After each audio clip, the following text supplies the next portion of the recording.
parlera des différents systèmes utilisés. Donc, juste pour, je ne sais pas si vous les connaissez, mais Lionel Ruxel est responsable de l'Australie, Gentili, Jean-Claude, responsable du Pérou. Jean-Claude, c'est l'entraîneur national qui était avec les 17 ans au dernier championnat du monde au Brésil, qui a fini 3e. Laurent Chatrefou, qui est l'entraîneur adjoint de l'équipe des Espoirs. Et Sylvain Ripoll, qui est l'entraîneur actuel des Espoirs. Alors, petite explication, juste pourquoi c'est marqué deuxième tour. Parce qu'on y pensait au deuxième tour, évidemment, on espérait se qualifier. Et donc, lui, Sylvain, était chargé, comme le tableau est fait. Si on terminait premier, ben, on tombait contre le deuxième d'un autre groupe. Si on terminait deuxième, ben, on tombait contre le premier d'un autre groupe. Donc, il était chargé, lui, de voir à peu près sur quelle équipe on pouvait tomber. On savait que si on était premier du groupe, ben, on tombait contre le groupe de l'Argentine, de la Croatie, de l'Islande et du Nigeria. On pensait que la Croatie allait terminer deuxième de ce groupe, et puis c'est pas la Croatie qui a terminé deuxième, c'est l'Argentine qui a terminé deuxième. Donc on est tombé l'Argentine en huitième de finale. En tout cas, lui, il a vu beaucoup de matchs et il nous a donné le maximum d'éléments. Alors tous ces gens-là étaient en relation avec le service vidéo.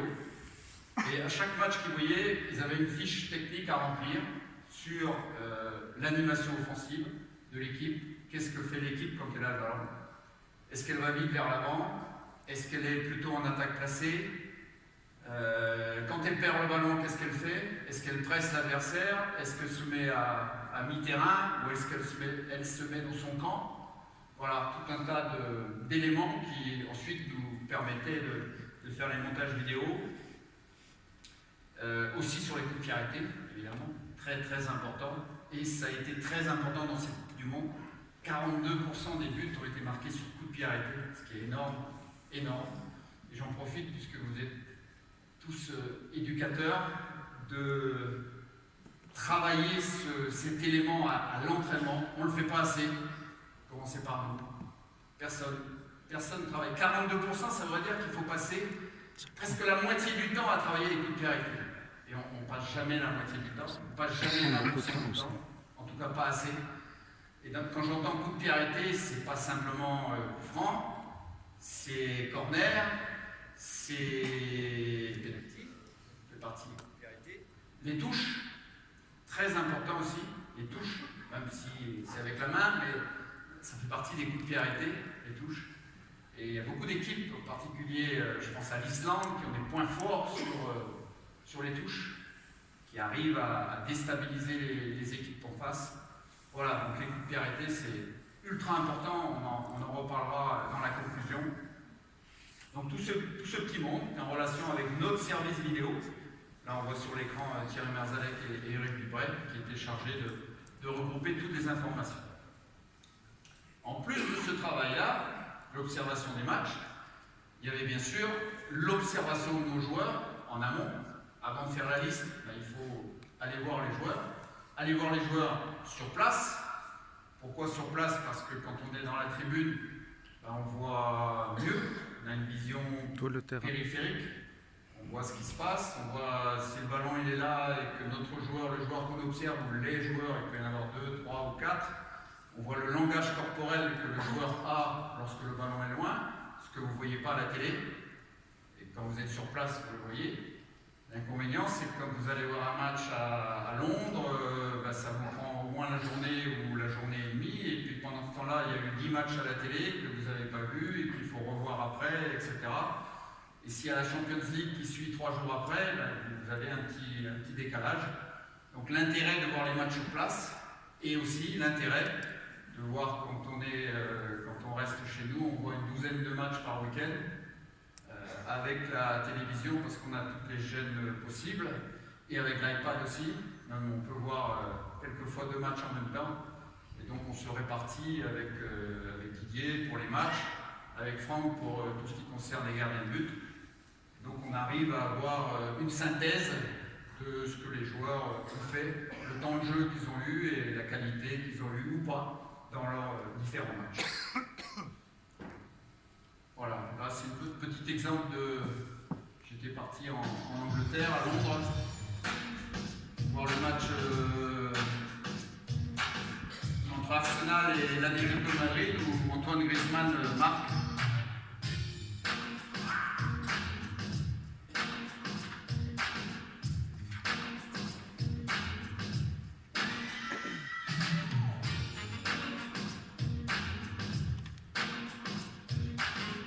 Là, je regarde un match à l'iPad et je regarde la télé en même temps.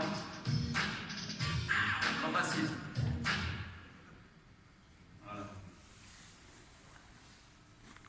Ensuite, les différents systèmes qu'on a pu utiliser. Je vous ai parlé tout à l'heure que l'équipe, le groupe, avait été construit sur la forme 4-2-3-1. On a utilisé d'autres systèmes de jeu pendant les matchs de préparation et pendant la compétition. Même si à partir du deuxième match, c'est le 4-2-3-1 qui a été utilisé. Il y a eu, parce que c'est bien aussi d'avoir plusieurs armes, et c'est bien aussi de poser des problèmes à l'adversaire. Donc on a utilisé ça. Donc le premier match de préparation qu'on a fait, c'était contre la République d'Irlande. Voilà, c'était un match un peu particulier parce que c'était le premier, le 28 mai, ça faisait simplement 5 jours qu'on était ensemble. Et donc, voilà, il y a des joueurs qui n'ont pas joué, je pense à Varane, je vous ai dit tout à l'heure qu'ils avaient beaucoup joué, Varane, Pogba, Kanté, donc ce match-là, ils n'ont pas joué. Voilà, donc c'était un effectif, c'est un match qu'on a plutôt bien négocié, avec des buts de Giroud et de Fekir. Plutôt bien négocié, avec une bonne possession de balle, et bon, on n'a pas eu de soucis sur ce match-là. Ça permettait aussi de relancer des joueurs comme Sidibé et Mendy qui normalement étaient les titulaires. Je dis bien normalement puisque l'avenir allait nous montrer le contraire. Et ça permet aussi de faire jouer des joueurs comme Fekir. Voilà, ça c'était le premier match. Le deuxième match, on a fait le deuxième match de préparation. C'était contre l'Italie à Nice. Alors pourquoi à Nice? Parce que ça permet de rentrer, ça évite la routine. Le reste est toujours Clairefontaine, Stade de France. C'est bien aussi d'aller à l'extérieur et c'est bien aussi d'aller dans les provinces. Donc ce match-là aussi a été en 4-3-3. Était particulièrement réussi avec des buts de Umtiti, Griezmann, Dembélé, mais on était en 4-3-3. Donc il a été d'autant plus réussi que c'est cette équipe-là qui va commencer, qui va jouer contre l'Australie, mis à part Varane qui va jouer à la place de Rami. Sinon, c'est cette équipe-là qui va commencer contre l'Australie avec Pogba, Kanté, Tolisso, dans ce schéma-là, contre l'Australie. Kylian Mbappé plutôt sur le côté, avec Ousmane Dembélé et Griezmann plutôt dans l'axe. Le troisième match de préparation, il a souhaité revenir au 4-4-2 en losange. C'est pas un match qui nous a rassurés, celui-là. C'était le dernier avant la compétition, mais malheureusement, c'est pas très bien passé. On a fait match nul. On n'a pas une grande possession. Enfin, on a eu une possession, mais on n'a pas été très bon dans le jeu. Pas très bon dans les automatismes. Et voilà, on a réussi à faire match nul, mais ça valait pas plus ce jour-là. Par contre, ce qui valait plus, c'est ça. Je pense que vous reconnaissez. Aimé Jacquet, il avait donné le coup d'envoi ce jour-là, coup d'envoi du match, parce que c'est un peu sa région aussi à Lyon. Et donc, évidemment, Didier était son capitaine en 98.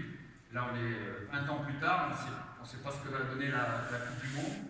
Mais c'est comme s'il y avait eu ce jour-là un passage de témoin entre Didier et Aimé.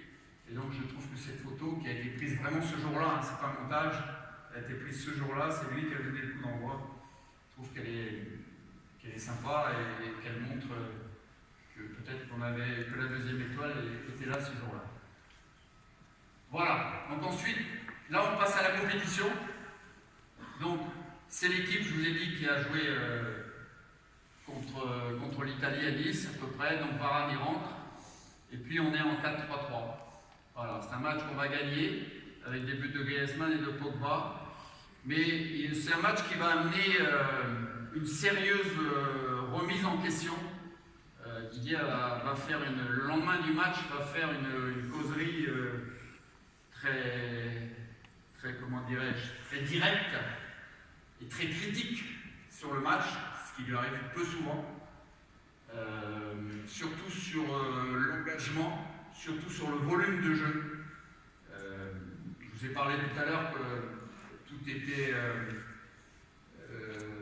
grâce au GPS, on a les volumes, le nombre de kilomètres parcourus, la vitesse parcourue, etc. Il se trouvait que sur ce match-là, où les GPS ont été utilisés, GPS, c'est ce qu'on est, le petit appareil qu'on met sur les maillots, et c'est comme si les Australiens avaient joué à un jour de plus. Donc il y a eu vraiment une sérieuse remise en question ce jour-là, ce qui va amener un changement dans l'équipe sur le match d'après. Il y a un changement de système d'abord et un changement de joueur, 2 changements de joueurs. Et c'est ce qu'on va retrouver pour le match contre le Pérou, le deuxième match, avec la rentrée d'une part de Giroud et d'autre part de Matuidi. Donc on a ce 4, 2, 3, 1. Voilà, c'est cette équipe-là qui, on ne le sait pas encore à ce moment-là, mais c'est cette équipe-là qui va aller au bout. C'est cette équipe-là avec Pavard, avec Varane, avec Umtiti, avec Hernandez, Pogba, Kanté, Matuidi, Griezmann, Mbappé et Giroud. C'est cette équipe-là qui va aller au bout de la compétition, mis à part pour le 3e match dont je vais vous parler juste après, qui est un match un peu spécial. Mais sinon, c'est à un élément près, sauf quand Matuidi va être suspendu contre l'Uruguay. Sinon, c'est cette équipe-là qui va aller au bout. Donc, sérieuse remise en question pour ce match-là, qu'on a joué à Ekaterinburg, en plus qui est complètement à l'est de Moscou, avec 3 heures de décalage horaire. Donc, selon les joueurs, n'ont pas l'habitude. Je sais qu'ici, vous avez l'habitude. J'ai un peu discuté hier et je me suis aperçu que vraiment, dans la MLS, il y avait aussi énormément de décalage horaire, puisqu'on est moins habitués, nous, en Europe. Donc, contre le Danemark, il y a 6 changements. Ils sont soulignés là. 1, 2, 3, 4, 5, 6. Pourquoi 6 changements? D'abord, on est qualifié. Après la victoire contre le Pérou, on est qualifié. On n'est pas sûr d'être premier du groupe, mais on est qualifié. Et donc, Didier avait dit au début de la compétition, j'ai 23 joueurs et les 23 peuvent jouer. Donc, il a mis en accord ses paroles avec ses actes. Et il a fait jouer ceux qui n'avaient pas joué, quasi majorité. Il y a Rami qui n'a pas joué, et le gardien de but, Areola, qui n'a pas joué. Mais sinon, ils ont tous joué. Et donc, voilà, ça a permis d'une part de faire reposer les joueurs et d'autre part de faire jouer ceux qui n'avaient pas encore évolué. Ça garde tout le monde sous pression et ça donne une bonne dynamique. Donc ce match-là, au niveau du résultat, je vous montrerai quelques images tout à l'heure. C'était un 0-0 où les Danois non plus n'ont pas cherché à attaquer beaucoup plus que ça. Et c'est un résultat qui est resté, c'est un match qui est resté sans but. Voilà. Alors traditionnellement, à la fin du 3e match, ça avait été la même chose en 2016, la même chose en 2014, il y a les épouses des joueurs qui viennent, les familles qui viennent. Et il y a 24 heures, on passe 24 heures avec les familles en attendant le 8e de finale. C'est une tradition qui a toujours été effectuée en équipe de France et qui est une bonne chose. Parce que là, les joueurs sont partis de chez eux depuis un petit moment quand même.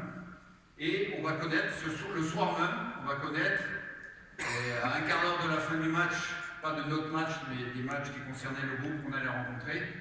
On avait quasiment, c'était le Nigeria, on allait jouer le Nigeria, puis il y a eu un but qui a changé complètement, et puis finalement c'est l'Argentine qu'on a joué en 8e de finale, et on a su ce soir-là qu'on allait jouer l'Argentine 4 jours après. Voilà, le 8e de finale contre l'Argentine, match qu'on a joué à Kazan, dans une ville où on avait déjà joué, toujours ce 4-2-3-1, toujours 4-2-3-1. Un match qui a été un match déclic, qui a été un match très abouti sur le plan de l'efficacité. C'est aussi le seul match où on a été mené dans cette Coupe du Monde. On a été mené pendant 9 minutes pendant cette Coupe du Monde jusqu'à l'égalisation de Benjamin Pavard à 2-2. donc un but un peu venu d'ailleurs. Je vous le montrerai tout à l'heure en image. C'est un match qui a fait beaucoup de bien à la dynamique de groupe. C'est un match qui a fait beaucoup de bien médiatiquement aussi, parce que le match du Danemark avait laissé quelques traces et celui-là, il a été vraiment très intéressant. Avec des buts de Griezmann, des buts de Pavard, des buts de Mbappé. Voilà. Ce qui a été important aussi, c'est la neutralisation de Messi, qui a l'habitude de jouer sur son côté droit ici et de repiquer dans l'axe. C'est pour ça que N'Golo Kanté jouait de ce côté-là. Et donc c'était lui qui était chargé de prendre Messi. Il dézone beaucoup, il ne reste jamais à la même place.